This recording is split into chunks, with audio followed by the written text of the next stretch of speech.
സ്തുതിയാരാധനകളും പ്രാർത്ഥനാ ഗാനങ്ങളും വിശ്വാസ ആഘോഷങ്ങളുമായി മെഡ്ജുഗോറിയ നാഥയുടെ സന്നിധിയിൽ വിവിധ രാജ്യങ്ങളിൽ നിന്ന് അണിചേർന്നത് 1,00,000-ൽ പരം യുവജനങ്ങളാണ്.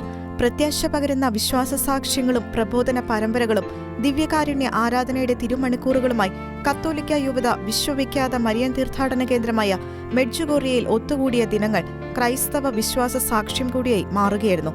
ലോകമെമ്പാടുമുള്ള വിശിഷ്യ യൂറോപ്പിൽ നിന്നുള്ള കത്തോലിക്ക യുവജനങ്ങളുടെ സംഗമമായ മെഡ്ജുഗോറിയ ഇന്റർനാഷണൽ യൂത്ത് ഫെസ്റ്റിവൽ മ്ലാഡി ഫെസ്റ്റിന്റെ 34ാമത് എഡിഷന് ജൂലൈ 26-നാണ് തുടക്കമായത്. മെഡ്ജുഗോറിയയിൽ നേരിട്ടെത്തിയ 1,00,000-ൽ പരം പേർക്ക് പുറമെ 20 ലക്ഷത്തിൽ പരം പേർ ഓൺലൈനായി ഈ വർഷത്തെ സംഗമത്തിൽ പങ്കെടുത്തതായാണ് സംഘാടകർ അറിയിച്ചത്. ഇംഗ്ലീഷ് ഉൾപ്പെടെ 15 ഭാഷകളിൽ ലൈവ് വെബ്കാസ്റ്റും ക്രമീകരിച്ചിരുന്നു. ലോക യുവജന സംഗമം കഴിഞ്ഞാൽ തുടർച്ചയായി സംഘടിപ്പിക്കപ്പെടുന്ന ഏറ്റവും വലിയ കത്തോലിക്ക യുവജന സംഗമങ്ങളിൽ ഒന്നാണ് മ്ലാഡി ഫെസ്റ്റ്.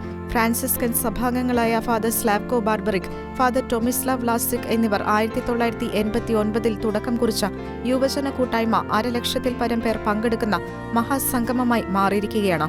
ഇതാ എന്റെ അമ്മയും സഹോദരരും എന്ന തിരുവചനമായിരുന്നു ഇത്തവണത്തെ ആപ്തവാക്യം. സാധാരണയായി ഓഗസ്റ്റ് ആദ്യവാരമാണ് മ്ലാഡി ഫെസ്റ്റ് സംഘടിപ്പിക്കാറുള്ളത്.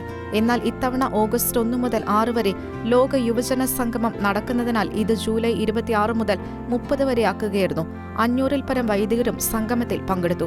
ശ്രദ്ധേയമായ കത്തോലിക്ക സാക്ഷ്യങ്ങൾക്കും ആത്മീയാനന്ദം സമ്മാനിക്കുന്ന സ്തുതി ആരാധനകൾക്കും മെഡ്ജുഗോറിയ മരിയൻ തീർത്ഥാടന നഗരം വേദിയായി. 1981-ൽ പ്രദേശവാസികളായ 6 കുട്ടികൾക്ക് പരിശുദ്ധ മറിയം ദർശനം നൽകിയതു മുതലാണ് യൂറോപ്യൻ രാജ്യമായ ബോസ്നിയയിലെ മെഡ്ജുഗോറിയയുടെ കീർത്തി ലോകമെങ്ങും വ്യാപിച്ചത്.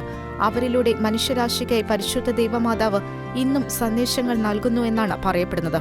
മാതാവിന്റെ പ്രത്യക്ഷീകരണങ്ങളെക്കുറിച്ച് വത്തിക്കാന്റെ സ്ഥിരീകരണം ഉണ്ടായിട്ടില്ലെങ്കിലും മെഡ്ജുഗോറിയയിലേക്ക് തീർത്ഥാടനം നയിക്കാൻ 2019-ൽ വൈദികർക്ക് വത്തിക്കാൻ അനുവാദം നൽകിയിട്ടുണ്ട്. ഓരോ വർഷവും 3.5 ദശലക്ഷം തീർത്ഥാടകരാണ് ഇവിടെ പ്രാർത്ഥിക്കാൻ എത്തുന്നത്.